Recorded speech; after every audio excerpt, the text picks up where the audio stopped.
राज्यसभा चुनाव को लेकर झारखंड की सत्तारूढ़ गठबंधन सरकार के दो सबसे बड़े हिस्सेदार झारखंड मुक्ति मोर्चा और कांग्रेस अब खुलकर एक दूसरे के सामने आए हैं। दोनों पार्टियों के बीच कल तक बंद कमरों में चल रही अंदरूनी रस्साकशी अब खुलेआम एक बड़े राजनीतिक टकराव की शक्ल अख्तियार करती दिख रही है। गौर कीजिए, जिस गठबंधन ने विधानसभा चुनाव साथ लड़ा, सरकार साथ बनाई और पिछले कई सालों से सत्ता की मलाई साथ साथ बांट रहे हैं, उसी कुनबे के भीतर अब सिर्फ एक अदद राज्यसभा सीट को लेकर ऐलानिया जंग के आसार बन गए हैं। कहानी में पहला मोड़ आता है गुरुवार की देर रात। दिल्ली से कांग्रेस आलाकमान ने राज्यसभा की एक सीट पर अपने उम्मीदवार के तौर पर प्रणव झा के नाम का ऐलान किया।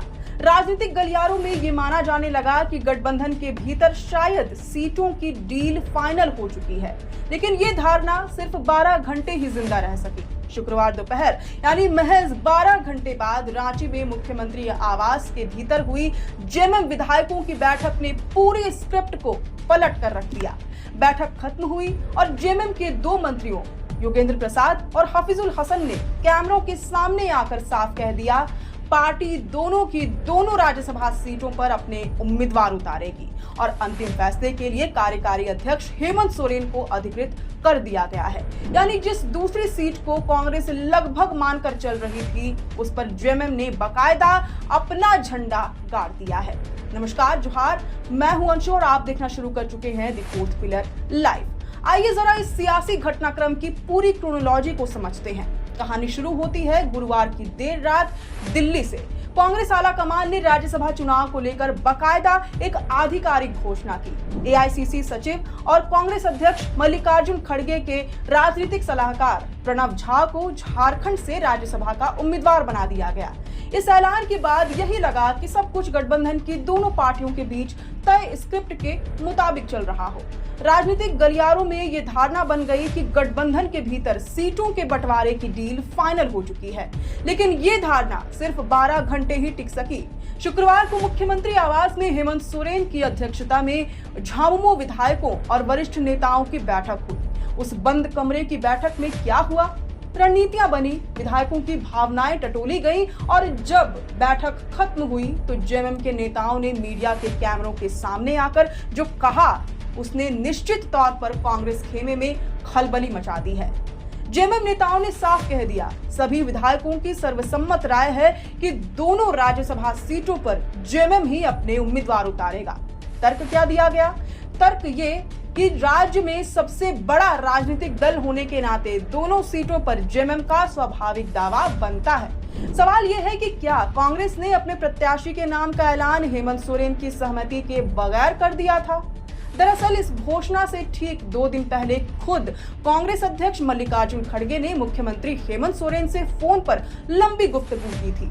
इतना ही नहीं, कांग्रेस के झारखंड प्रभारी के राजू और तेलंगाना के उप मुख्यमंत्री मल्लू भट्टी विक्रमार्क बाकायदा विशेष दूत बनकर रांची पहुंचे थे। मुख्यमंत्री आवास में मुलाकातें हुई, मिन्नतें हुई और राज्यसभा की एक सीट कांग्रेस को देने का बाकायदा आग्रह किया गया था। दिल्ली को लगा था कि इस मान मनोबल का असर होगा। इस प्रस्ताव पर हेमंत सोरेन की मंजूरी की प्रत्याशा में कांग्रेस ने अपने प्रत्याशी का ऐलान कर दिया, लेकिन अब दिल्ली को दरकिनार कर जेएमएम का भी दोनों सीटों पर दावा ठोक देना ये साफ संकेत देता है कि इस गठबंधन के भीतर अब सब कुछ उतना सहज नहीं है जितना बाहर से पेंट किया जा रहा था। बहरहाल इस दो तरफा दावेदारी के बाद सवाल ये है कि क्या ये सिर्फ राज्यसभा की सीट का मामला है? बिल्कुल नहीं। अगर ये सिर्फ एक सीट का मामला होता तो शायद इतनी हलचल नहीं होती। असल में ये लड़ाई राजनीतिक हैसियत की भी है। झारखंड विधानसभा में झामुमो सबसे बड़ा दल है। सरकार का नेतृत्व हेमंत सोरेन कर रहे हैं। झामुमो के भीतर लंबे समय से यह भावना रही है कि गठबंधन में सबसे बड़ी ताकत होने के बावजूद उसे कई बार अपने सहयोगियों के लिए राजनीतिक स्पेस छोड़ना पड़ता है। ऐसे में राज्यसभा की 2 सीटें पार्टी के लिए अपनी ताकत दिखाने का अवसर है।